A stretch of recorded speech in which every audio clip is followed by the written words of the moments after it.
A lesson in picking yourself up when you fail. From our Person of the Week, Sarah Blakely, all over the news as one of the youngest self-made billionaires ever. She started by cutting legs off pantyhose and from there invented the slimming underwear called Spanx.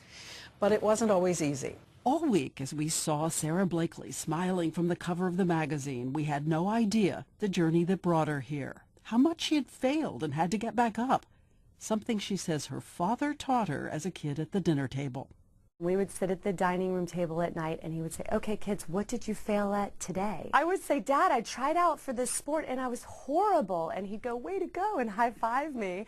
And it just completely reset my definition of failure. So for my brother and me, failure is not trying. It's not the outcome. It was still early in life when people close to her had died and her parents separated. So again, her dad asked his heartbroken daughter to listen to some motivational tapes. She was 16. It was the Wayne Dyer series of cassette tapes, How to Be a No-Limit Person. You have got to understand that you're not going to get healed if you are asking someone else to heal you. I listened to that series so much I actually memorized all, I think it was 10 tapes. And it became a joke because in high school I'm listening to these tapes, you know, How to Be a No-Limit Person. Everyone used to fight over who had to go in my car after partying at night. They're like, "No, she'll make us listen to that motivational stuff." I always had it on. And so she remained undaunted, even when she tried to get into law school but failed the entrance exam twice. Even when she had to spend 7 years going door to door selling fax machines. Even when she had an idea to turn those carved-up pantyhose into specialty underwear, a lot of stores rejected her.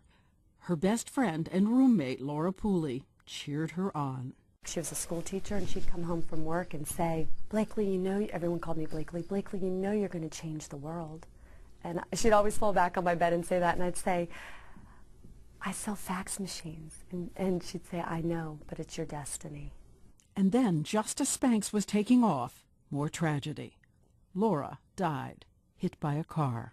There's always these monumental things that happen to me throughout the Spanx journey on the anniversary of her passing, and it just brings me so much comfort. I feel like she's still sort of winking at me, saying, I'm watching you. And reminding her to look for the gift in everything and head for the horizon. People have $1 million and $1 billion ideas daily, and you have to trust your gut and go for it. And if you fail at it, that's great. I mean, you know, I wish I was there to high-five you, because it just means, you know, nudge, nudge, change something, do something a little bit different. I mean, every failure is definitely a gift, and it just should not stop us in our tracks.